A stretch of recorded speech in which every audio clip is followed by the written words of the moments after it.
Hi friends, egg curry ఒకసారి ఇలా try చేయండి.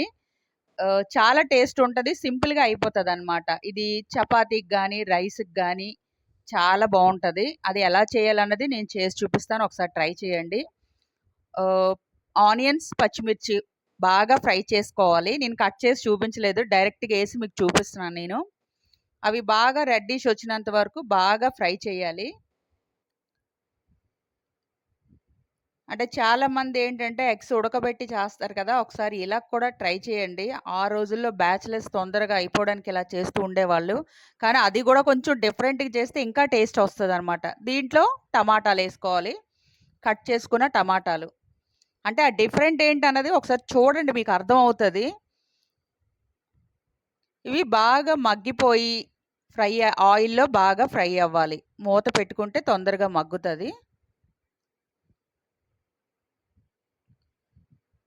ఎగ్ కర్రీ ఏముంది, అందరూ చేసిందే గదా అని అనుకుంటారు. కానీ చాలా డిఫరెంట్‌గా ఉంటది. టేస్ట్ గూడా అంతే బావుంటది. ఇది బాగా మగ్గనివ్వాలనమాట. టమాటా పచ్చి వాసన పోయినంత వరకు కూడా దీన్ని బాగా ఫ్రై చేసుకోవాలి.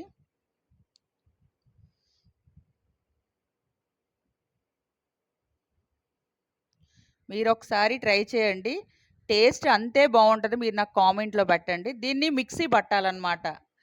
చాలామందేంటంటే ఇది బాగా ఫ్రై అయిన తర్వాత ఇందులో వాటర్ పోసి చేస్తారు. కానీ అలా కాకుండా దీన్ని ముద్దని మిక్సీ పట్టి మళ్ళీ దీన్ని ఆయిల్‌లో ఫ్రై చేసుకోవాలి.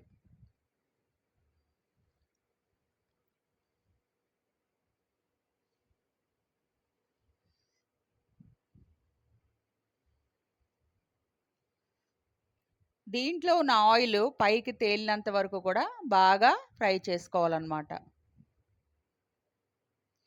చూసారు కదా డిఫరెంట్ ఏంటన్నది.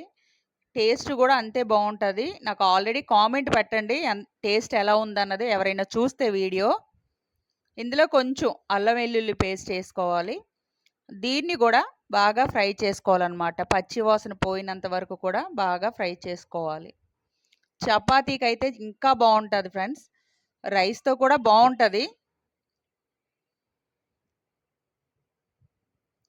ఆయిల్ పైకి తేలినంత వరకు బాగా ఫ్రై అయిన తర్వాత దీంట్లో తగినంత ఉప్పు ఏసుకోవాలి. సాల్టు.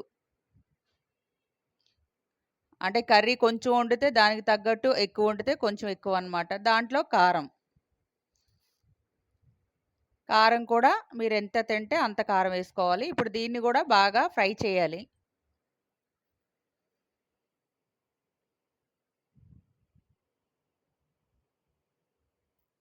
బాగా ఫ్రై అయిన తర్వాత దీంట్లో కొంచెం పసుపు కూడా ఏసుకోవాలి.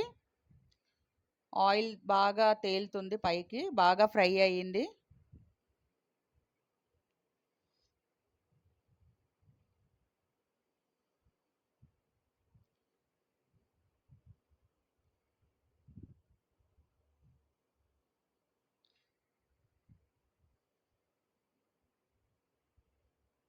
నా వీడియోస్‌కి సపోర్ట్ చేయండి ఫ్రెండ్స్. ఫాలో అవ్వండి. కామెంట్ పెట్టండి. మీకు ఇలాగే మంచి మంచి కర్రీస్ పెడుతూ ఉంటాను నేను. ఒకసారి వండి చూడండి. టేస్ట్ కూడా అంతే బావుంటది. ఇప్పుడు కొంచెం వాటర్ పోసుకోవాలనమాట. ఇప్పుడు ఈ వాటరు బాగా మరిగి కొంచెం చిక్కగా అయినంత వరకు కూడా దగ్గర పడినంత వరకు దీన్ని ఒకసారి కలుపుకోవాలి.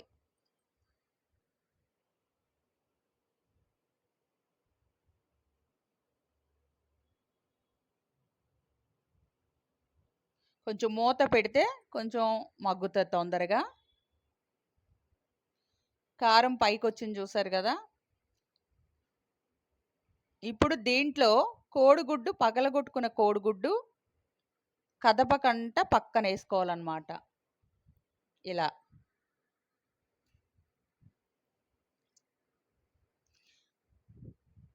నేను 3 ఎగ్స్ ఏస్తున్నాను. ఇలా ఏసిన తర్వాత అస్సలు కదపకూడదు. కదిపితే ముక్కలయిపోతదనమాట. ఇలా కదపకంట ఇలా పక్కనేసుకుంటే ఇప్పుడు దీని మీద మూత పెట్టాలి. ఆవిరికి పైన కూడా తొందరగా ఉడుకుతదనమాట. ఇప్పుడు దీన్ని తిరగేయాలి.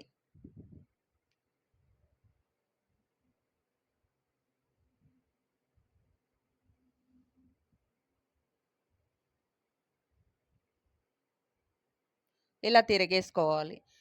ఇప్పుడు లోపలికి ఉప్పు, కారం, మసాలా గూడా బాగా ఎళ్తదనమాట. ఇప్పుడు ఆయిల్ పైకి తేలినంత వరకు కూడా దీన్ని సిమ్‌లో పెట్టుకుంటే లోపల కూడా బాగా ఉడుకుతదనమాట.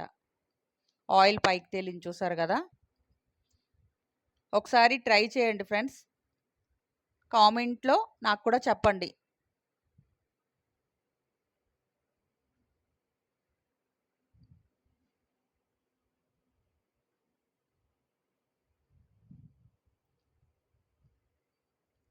డిఫరెంట్ స్టైల్‌లో ఎగ్ కర్రీ సూపర్ టేస్ట్‌తో ఒకసారి మీరు కూడా ట్రై చేయండి.